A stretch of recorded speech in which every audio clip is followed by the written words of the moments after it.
as a senior finance officer. Hello, my name is Melan Triani, and this video I am acting as an internal auditor. Hi, I'm Febrian Dauruk. I'm as a new accountant.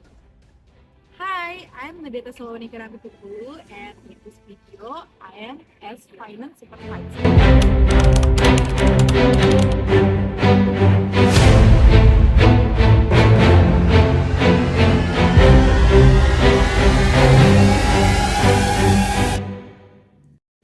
Pagi Feb, udah datang di luar, niat banget. Baik Kak Nadia. Kak, boleh tanya sebentar? Ini agak serius. Wajahmu kayak lagi nunggu waktu, cerita deh. Gini, aku lagi cocok-cocokin laporan kas masuk dengan jurnal kas harian. Terus, aku nemu yang aneh. Ini gimana?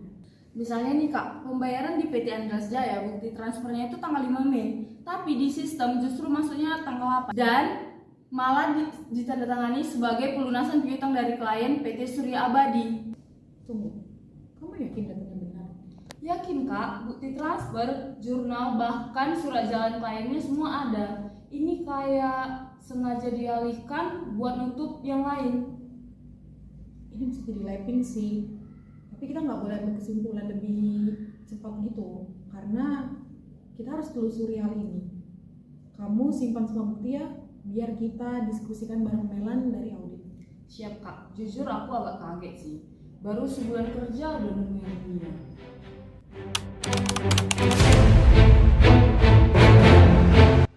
Melan, ada waktu sebentar? Ini penting. Tentu, duduk dulu kan. Ada apa nih? Ini ada laporan dari staf baru. Dia namanya Febri. Dia nemuin ada transaksi tampaknya dipindah-pindahin antar lain. Dugaan kita sih lapping. Tapi, siapa yang tangani penerimaan kas minggu ini? Andre. Dia yang pegang jurnal kas masuk dan akses ke sistem. Kita perlu konfirmasi dulu datanya, jangan sampai salah langkah. Udah dicek di bagian kasir ataupun finance? Belum sih, tapi saya rasa lebih baik kamu yang pegang ini. Soalnya kalau saya tanyakannya takutnya bikin Andre curiga. Dan jujur, saya agak khawatir dia bakal bersih-bersih data. Febri sudah kumpulkan sebuah bukti, bahkan ada yang dicocokkan sampai dengan rekening koran. Bagus. Pertama, kita atur dulu rapat tertutup. Tapi jangan langsung kita tuduh. Kita beri dulu kesempatan ke Andre untuk dia menjelaskan.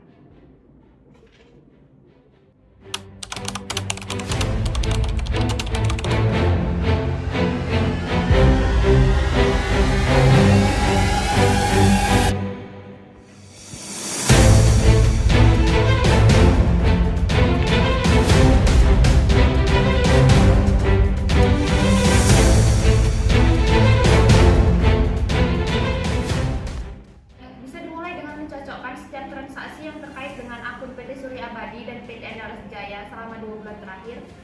Saya sudah sortir bukti transfer dari email dan rekening koran. Di sini saya tandai setiap pencatatan yang tidak sesuai dengan sistem. Dan setiap dana masuk dari PT Andalas tidak langsung dicatat, tetapi masuk beberapa hari kemudian. Dan tagihan yang masuk tersebut dibuat untuk menutupi tagihan dari PT Surya. Wah, itu bisa memperkuat indikasi sih, terutama kalau ada bukti seperti email atau chat. Saya akan minta log akses sistem dari IT untuk lihat siapa yang mengedit jurnal pada tanggal-tanggal tersebut. Kita juga akan minta Andre menjelaskan dalam forum internal secara resmi. Semua bukti harus kita siapkan dengan baik.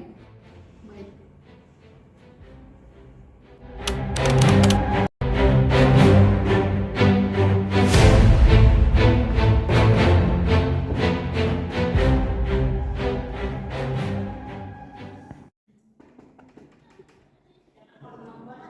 Pagi Andre, maaf mengganggu. Kamu ada waktu sebentar? Iya, Melan ada apa? Ada yang bisa saya bantu? Jadi saya sedang review beberapa transaksi dari klien PT Andalas, PT Surya. Saya lihat kamu ya yang handle semuanya. Iya, memang saya yang pegang piutang untuk klien-klien besar tersebut. Ada masalah?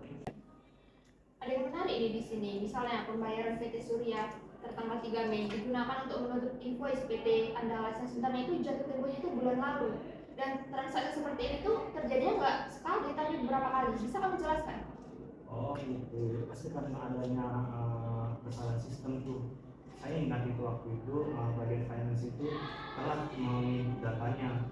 Nah, jadi saya bantu rapiin supaya tidak menumpuk di bagian aging report.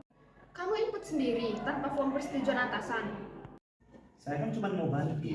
Kalau piutang PT Andalas dibiarkan lama kan bisa buat laporan kita itu terlihat buruk. Tapi itu bukan prosedur, Andre. Kamu tahu labeling itu manipulasi data. Jadi ini bukan sekedar buat rapiin angka. Kamu nggak percaya saya?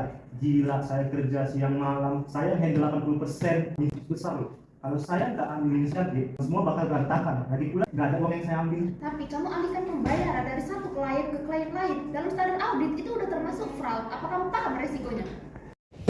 Saya bukan penipu ya, saya hanya jaga haruskan perusahaan. Kalian enak tinggal audit di belakang meja. Saya tiap hari kena pressure dari marketing dan juga atasan. Kami, audit bukan untuk menjatuhkan, tapi sistem itu harus bisa dipercaya. Kamu udah menyentuh integritas laporan keuangan. Saya cuma nggak mau dianggap modal karena piutang makin nggak masuk akal. Tiap minggu ditagih, minta laporan. Saya pusing, nggak ada yang bantu. Kalau kamu merasa tertekan, kamu bisa minta tolong. Tapi kamu nggak bisa ambil jalan pintas, Andre. Ini perusahaan, bukan tempat spekulasi. Sekecil apapun kamu melakukan manipulasi, itu tetap pelanggaran. Saya pikir saya bisa betulin sebelum ada yang tahu. Nah, tapi makin lama makin susah untuk ditutupin. Saat ini kamu belum saya laporkan ke manajemen, tapi saya akan lakukan investigasi penuh. Dan akses kamu ke sistem keuangan akan saya bukukan sementara. Saya bakal kehilangan semuanya ya. Itu bukan keputusan saya, tapi kamu masih punya kesempatan untuk bertanggung jawab dan memperbaiki apa yang rusak selama kamu jujur. Saya akan laporkan pertemuan ini, tapi saya harap kamu bisa berkontribusi dalam klarifikasi nanti. Jangan buat keadaan lebih sulit.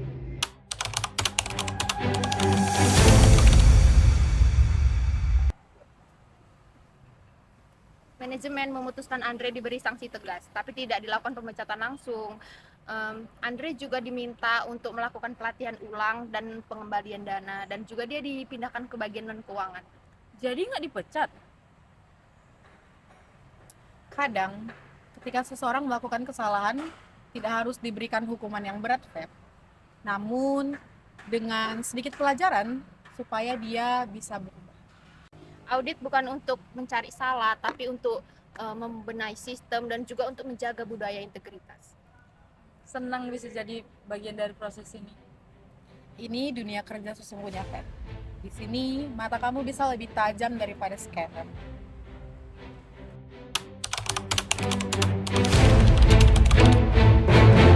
Dulu saya kira akuntansi itu cuma soal debit kredit dan neraca, tetapi ternyata akuntansi juga soal kejujuran tentang keberanian mengambil sikap, meskipun kita masih baru. Karena di balik angka-angka itu ada nilai dan angka tidak pernah bohong, tapi inisialnya bisa. Kasus rating ini mengajarkan bahwa sekecil apapun penyimpanan jika dibiarkan bisa menjadi kebiasaan yang menyesatkan.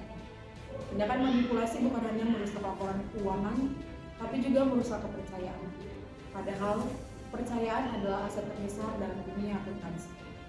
Sebagai auditor atau siapapun yang bekerja di bidang keuangan, kita bukan hanya bekerja dengan angka, tapi juga harus menjaga integritas. Mungkin posisi kita masih junior, tapi kejujuran tidak menunggu jabatan, keberanian tidak menunggu senioritas.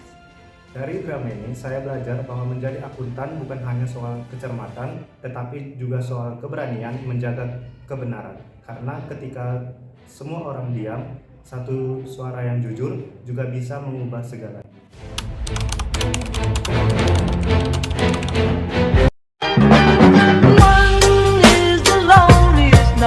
That you'll ever do.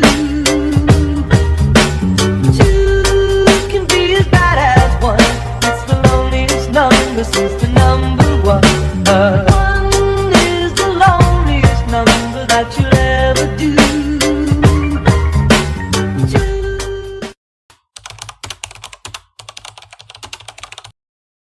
Karena di balik angka-angka itu ada nilai dan angka tak pernah bohong.